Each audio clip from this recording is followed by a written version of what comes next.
Yes, Janice. Mr. Cardell to see me. No, not now. Just take his number and I'll... No, wait. Cindy, man.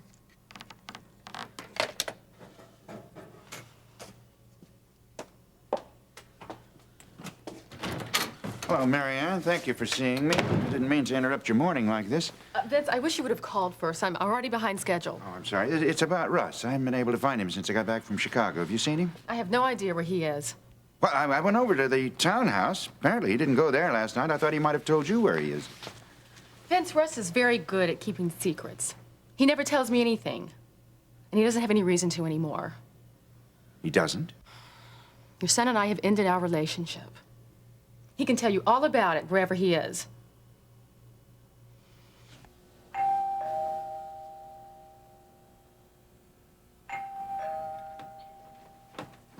I'm coming.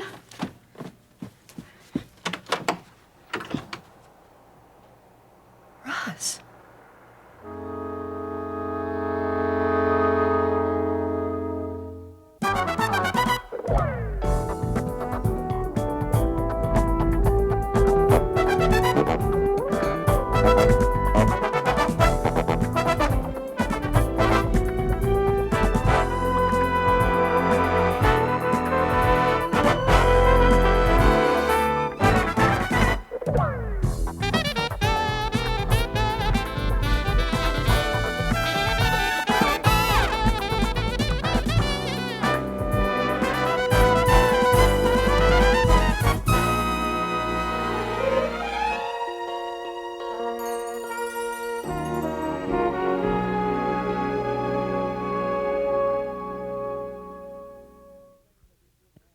Mary Ann, if you and Russ have had some kind of a disagreement, certainly give yourself a little time to let the air clear, but whatever you do, don't call off the relationship. It's already been done, Vince.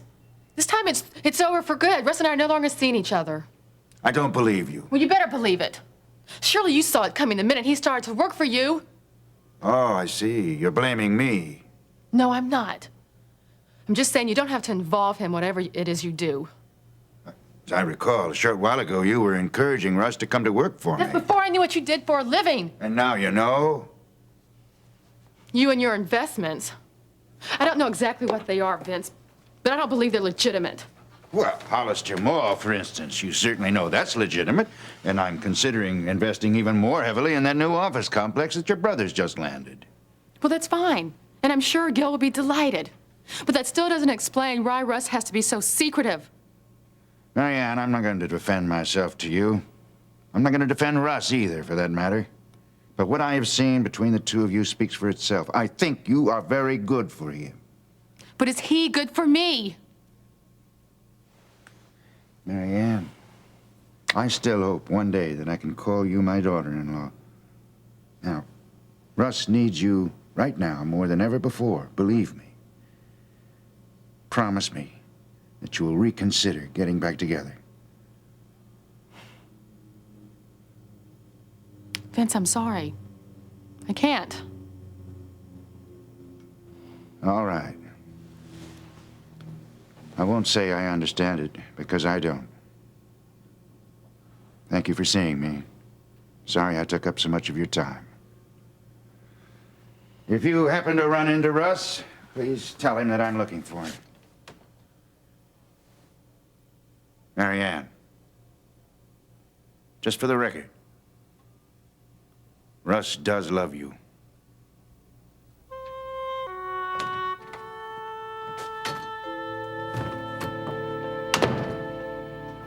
Terry, could I come in? Yes, sure. Come on in. Thank you. I guess I'm the last person that you ever expected to see again. Well, I will admit that crossed my mind. I mean, I haven't seen you since... Since I was fired from Kingsley General. Yes. It's been a long time. Look, I won't even bother asking you how things are going there. I'm sure much better without me. Well, we're still using some of your procedures, like the quarterly inventory check. Glad it worked out. I wanted to apologize for the way that I treated you there. I guess I just got carried away with being in charge of everything, and you sort of got the worst end of it. Russ, would you like to sit down, or would you like something to drink? No, thank you. I'm fine. I'm fine. Is this why you came here to apologize to me? Well, not exactly. Although I intended to come by several times, I just never did.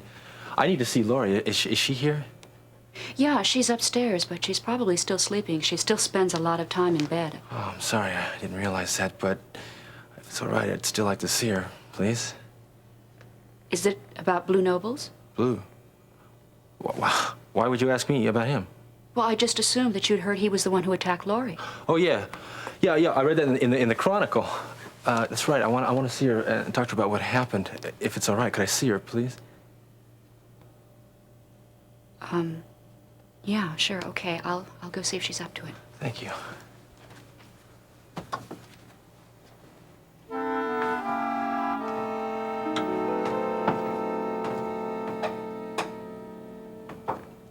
I'm not kidding, Leon. I really think I'm in love. Again? I'm serious. No, I'm at the flowers and candy stage. That's how bad it is. Flowers and candy, you?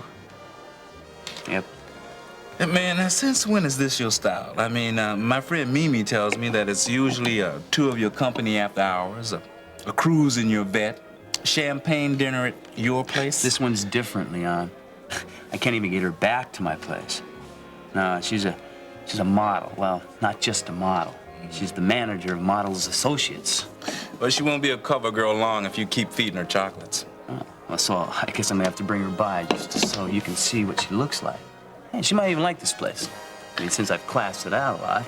Well, let me know, when you decide to bring her by so I can nail down the red carpet. All right, now that's the spirit. Hey, Miss Amber Phillips deserves the best, I'm telling you. Phillips, huh? Any relation to Dr. Dave Phillips? Yeah, Dave's her father.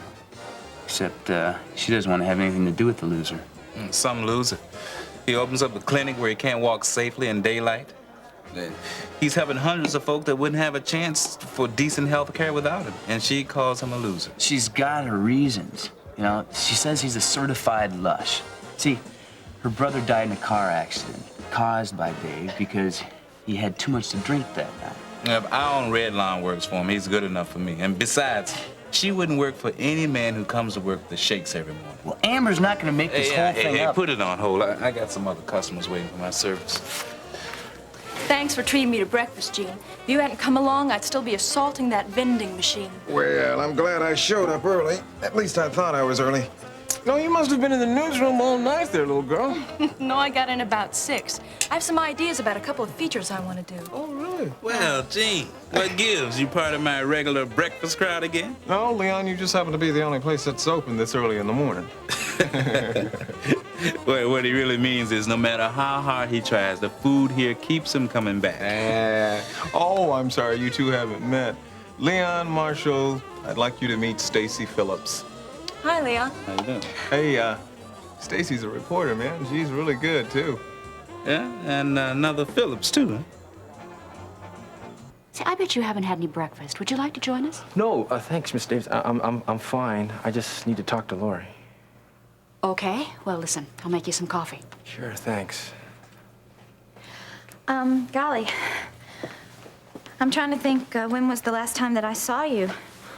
A lot's happened. You look different. Oh, my mustache. Yeah. And your hair, it's... I know, it's shorter. Yeah. We both changed a lot. We're just not the same people anymore, are we? Now, why would you say that? You'll always be the same, Lori. Well, I thought so once. But what has happened to me lately has made me think that I'll never be the person that I was. I don't know, it's like I'm sort of like the kids that I taught at Monroe. I'm always frightened and angry that I'm frightened. You don't have to be frightened anymore. Yeah, that's what Ben says. Everything's back to normal now that Blue Nobles is dead. Yeah, he's dead. And he won't ever bother you again. I know. I just wish that I could have done something sooner. Anything to prevent what happened to you. Well, how could you have stopped him? I mean, no one could have.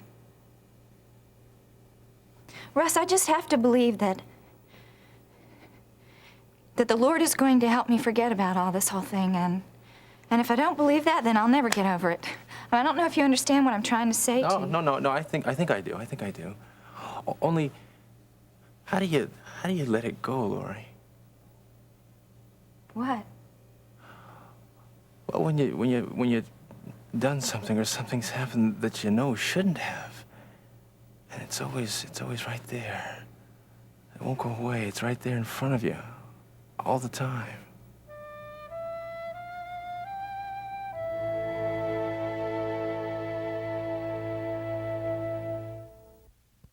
Russ, what are you talking about? Nothing. Nothing at all. I guess I'm just saying that I understand how you feel. I just can't forget seeing you, how you were in the hospital. You're in shock.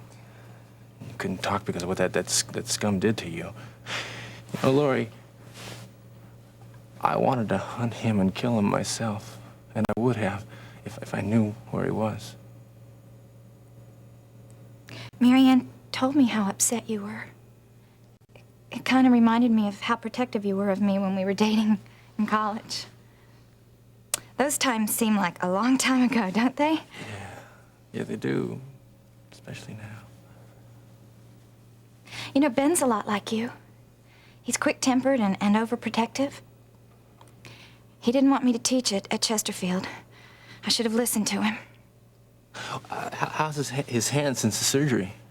Oh, well, he doesn't talk about his hand. He can hardly even hold things in it sometimes. Noble's ruined his life, too. He attacked Ben and stabbed him just as easily as he tried to rape you, Lori. That's why he deserved to die. Russ, I don't understand what you're trying to say, and I really don't even know why you're here. Just forget it. I just wanted to stop by just to see how you're doing. Well, listen, did you want me to get some coffee from Mom or something? No, thanks. I'm fine. I gotta go. Well, it's early. What, are you off to work? I guess I am. Marianne said that you're working with your father now, but you won't even tell her what the job's about. It's just something we can't talk about. Russ, it isn't something that's going to get you in trouble, is it? Hey, kiddo. Come on. I may be quick-tempered and overprotective. I'm not stupid. I'm glad you're doing so well. Take it easy.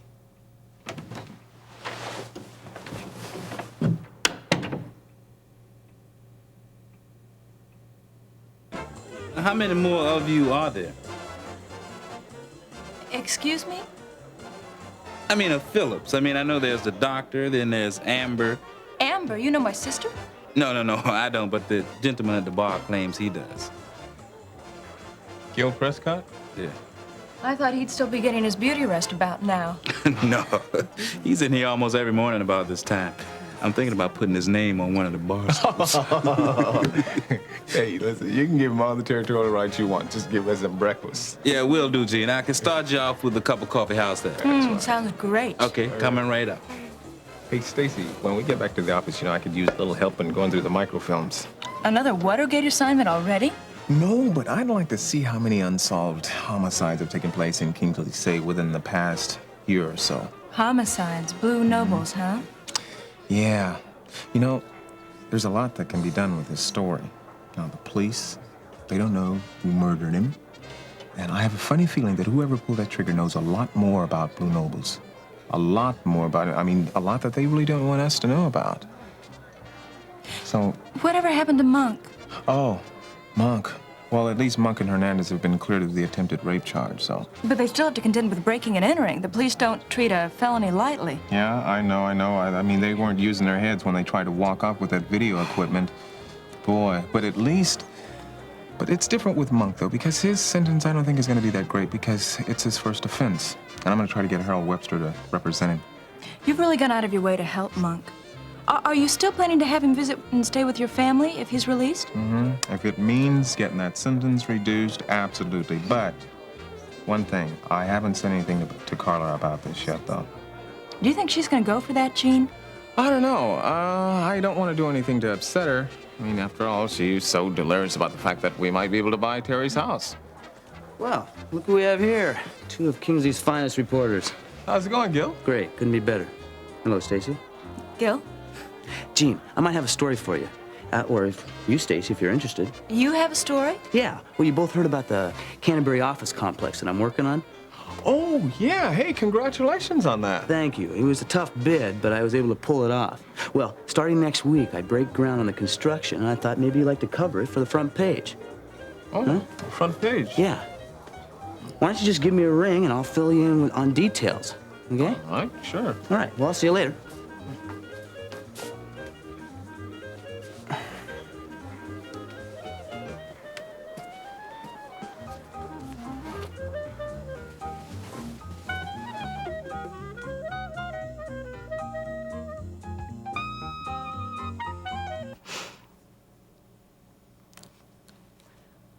God, I'm so weak. Please help me. I want to do what's right. I need your strength. When I asked you to be my Lord and Savior, you said you would be my strength.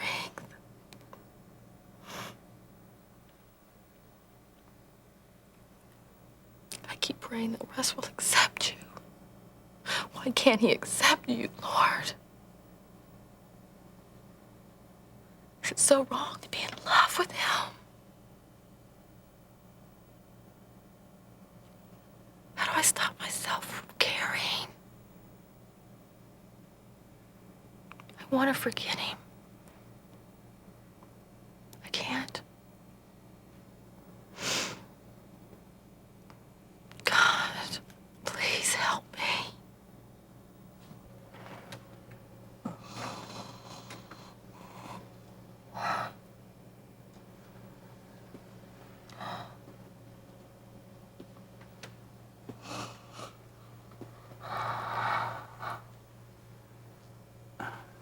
Marianne, Gil, I didn't hear you come in.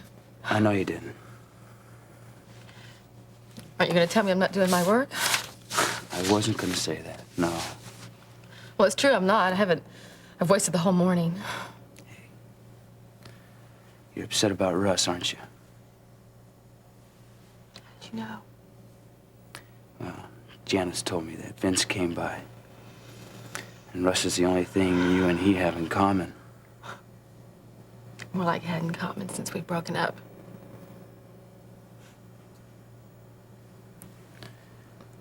Marianne, why don't you take off the rest of the day? Maybe go shopping or something. I can handle things around here. Hmm? Yeah, I think maybe I will. Thank you for understanding. Yeah, I just didn't want to repeat what we did last time. You know, you're my little sister, and I care a lot about you. I just hate seeing you hurting.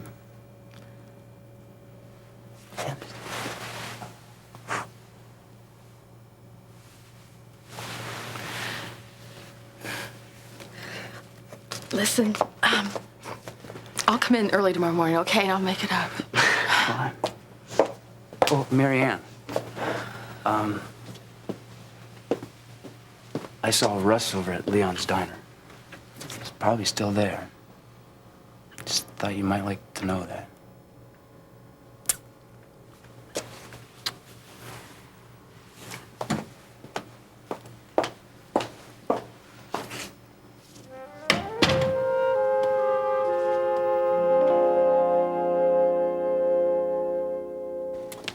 Sure, Mr. McGovern will, Gene, just like he'll let me do the Mary M. Mason follow-up if you don't do it.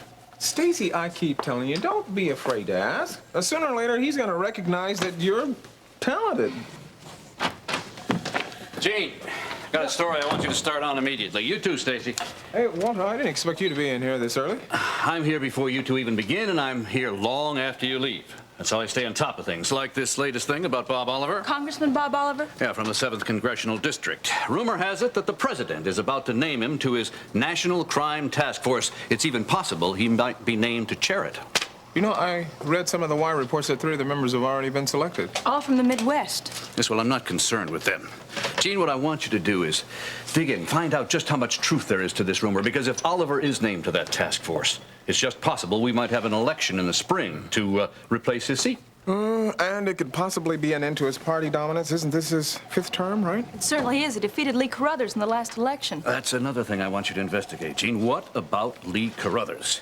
I mean, is he going to campaign to fill the seat of Oliver, or is he going to have a bunch of newcomers in there? I mean, I want answers to those questions. All right, well, I'll see what I can do, Walter. Yes, I want you to stick to it. Gene, I know you've got a loaded schedule, but I want your best work on this one, too. All right, I'll get right on it. Now for you, Stacy. Yes, Mr. McGovern? I want you to be at the Municipal Building at 8 o'clock on Thursday evening. Thursday night, Municipal Building. And what will I be covering? The City Council meeting? No, the local literary guild. One of the members is planning to read some excerpts from his newest book. It's called The Greater Bay Area Guide to Historical Landmarks. You seem to have a handle on this kind of story, Stacy.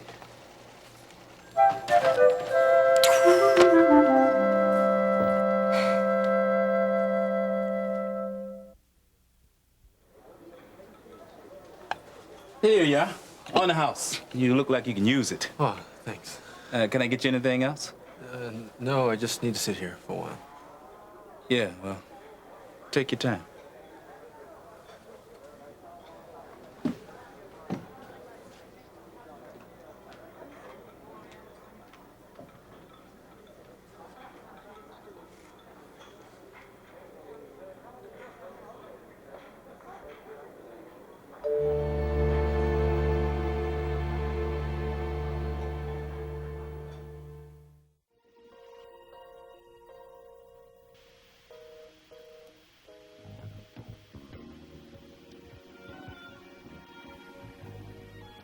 Join us each weekday for more of Another Life.